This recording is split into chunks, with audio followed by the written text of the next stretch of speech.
Hi all. അപ്പോൾ പുതിയൊരു വീഡിയോയിലോട്ട് എല്ലാവർക്കും സ്വാഗതം. അപ്പോൾ ഞാൻ ഇന്ന് ഈ വീഡിയോയിൽ പറയാൻ പോകുന്നത് ഞാൻ ഇന്ന് എടുത്ത ഒരു പുതിയ സ്റ്റോക്കാണ്. എൻ്റെ സ്റ്റോക്ക് പിക്കിനെ പറ്റിയാണ് ഞാൻ ഇന്നത്തെ വീഡിയോയിൽ പറയുന്നത്. ഞാൻ സ്വിങ് ചെയ്യാൻ എടുത്തിരിക്കുന്നത് JM ഫിനാൻഷ്യൽ എന്ന് പറഞ്ഞ സ്റ്റോക്കാണ്. സ്വിങ് ചെയ്യാനാണ് ആക്ച്വലി ഞാൻ ഇപ്പോൾ പ്ലാൻ ചെയ്തേക്കുന്നത്. എനിക്ക് നല്ലൊരു പ്രോഫിറ്റ് കിട്ടിക്കഴിഞ്ഞാൽ ചിലപ്പോൾ ഇൻട്രാഡേയിൽ കൊടുക്കും.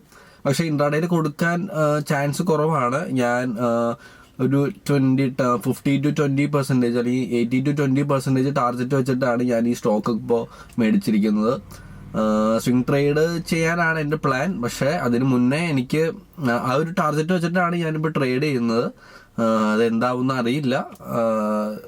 എന്തായാലും ഞാൻ എടുത്ത സ്റ്റോക്കിനെ പറ്റി ഇപ്പോൾ ചാർട്ടും എൻ്റെ സ്ക്രീനറിൽ ഞാൻ ആ സ്റ്റോക്കിൻ്റെ കുറച്ച് ഡീറ്റെയിലൊക്കെ നിങ്ങൾക്ക് ഇപ്പോൾ ഇവിടെ കാണിച്ചു തരുന്നതായിരിക്കും. അയ്യോ, അപ്പോൾ ഇതാണ് സ്ക്രീനറിലാണ് ഞാൻ പൊതുവേ സ്റ്റോക്സ് വാച്ച് ചെയ്യാറ്. സ്ക്രീനർ അല്ലെങ്കിൽ ടിക്കർ ടേപ്പിൽ എടുത്തിട്ടാണ് ഞാൻ വാച്ച് ചെയ്യുന്നത് കൂടുതലും. ഞാൻ മെയിനായിട്ട് നോക്കുന്നത് ഇതിലെ പ്രോസും കോൺസും ഒക്കെ ഉണ്ട്. അതിലൊന്നും ഞാൻ അത്ര വില കൊടുക്കാറില്ല ആക്ച്വലി.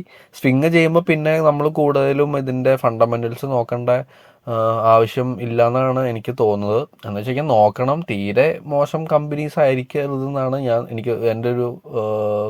എൻ്റെ ഒരു സ്ട്രാറ്റജി അങ്ങനെയാണ്. അത്യാവശ്യം ഒരു നോർമൽ ഗ്രോത്ത് ഉള്ള കമ്പനി ആണെങ്കിലും സ്വിങ് ചെയ്യാൻ ഞാൻ എടുക്കാറുണ്ട്.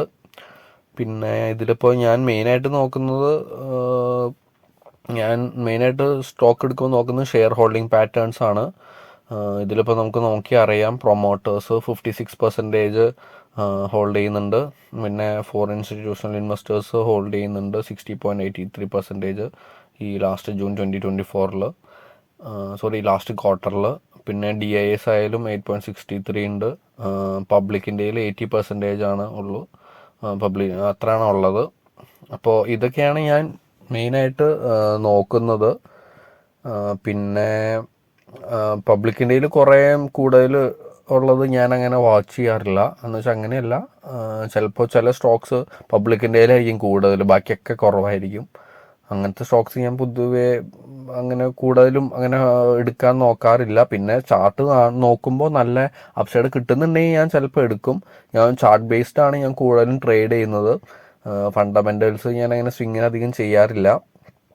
അപ്പോൾ പിന്നെ ഞാൻ സ്റ്റോക്ക് PE നോക്കും. ഇതിൻ്റെ PE അധികവും ഇല്ല, 20 ഉള്ളൂ സ്റ്റോക്ക് PE. പിന്നെ കമ്പാരിസണൊക്കെ നോക്കിക്കഴിഞ്ഞാൽ നമുക്ക് ഇവിടെ അറിയാൻ പറ്റും. സെക്ടറിൽ സാധാരണ PE നോക്കുമ്പോൾ 31, 36, 136 അങ്ങനെയൊക്കെയാണ്. പിന്നെ ബജാജ് ഹോൾഡിങ്സിനാണ് 50.96 ഏറ്റവും ലോവസ്റ്റ് PE.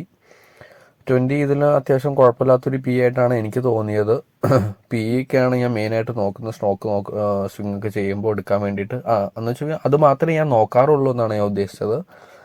അപ്പോൾ ഇതൊക്കെയാണ് ഈ വീഡിയോയിൽ പറയാനുള്ളത്. അപ്പോൾ എന്തായാലും നമുക്ക് ഇതെങ്ങനെയാവുമെന്ന് നോക്കാം. ഞാൻ മേടിച്ചേക്കുന്ന പ്രൈസ് 140 140.20 പൈസ ആ റേറ്റിലാണ് ഞാൻ മേടിച്ചേക്കുന്നത്.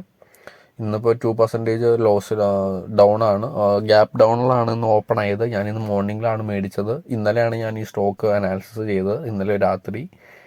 അപ്പോൾ ഇതൊക്കെയാണ് എനിക്ക് ഈ വീഡിയോയിൽ പറയാനുള്ളത്. എന്തായാലും നമുക്കിത് എങ്ങനെയാവുമെന്ന് നോക്കാം. അപ്പോൾ ഇതൊക്കെയാണ് എനിക്കിപ്പോൾ ഈ വീഡിയോയിൽ പറയാനുള്ളത്. അപ്പോൾ ഞാൻ ഈ സ്റ്റോക്ക് ബൈ ചെയ്യാൻ ആർക്കും റെക്കമെൻഡ് ചെയ്യുന്നില്ല. ഞാൻ ഇതിനു മുന്നേ ഒരു സ്റ്റോക്ക് മേടിച്ചിട്ടുണ്ടായിരുന്നു, രാധിക ജ്വൽസ്. എനിക്ക് ഓൾമോസ്റ്റ് 25% പ്രോഫിറ്റ് കിട്ടിയ ഒരു സ്റ്റോക്കാണ്. ഞാൻ 2 വീക്ക് മാത്രമാണ് അത് ഹോൾഡ് ചെയ്തിട്ടുണ്ടായിരുന്നുള്ളൂ. അപ്പോൾ അത് കാരണമാണ് ഞാൻ ഈ വീഡിയോ ചെയ്തത്. അതിൻ്റെ അടുത്ത് കുറച്ച് പേര് ഇങ്ങനെ ചോദിക്കുന്നുണ്ടായിരുന്നു സ്ട്രാറ്റജീസ്, പിന്നെ കുറച്ച് നല്ല സ്റ്റോക്ക് പറയാമോ എന്നൊന്നും. ഈ സ്റ്റോക്ക് ഞാൻ ബൈ റെക്കമെൻഡ് ചെയ്യുന്നതല്ല. ഇത് ഞാൻ വാങ്ങിയ കാരണം മാത്രം നിങ്ങളുടെ അടുത്ത് പറയുന്നതാണ്. അപ്പോൾ വേറൊരു വീഡിയോ ആയിട്ട് നമുക്ക് മറ്റൊരു ദിവസം വേറൊരു വീഡിയോ ആയിട്ട് കാണാം. അപ്പോൾ അതുവരെ എല്ലാവർക്കും ബൈ ബൈ, ഹാപ്പി ട്രേഡിങ്.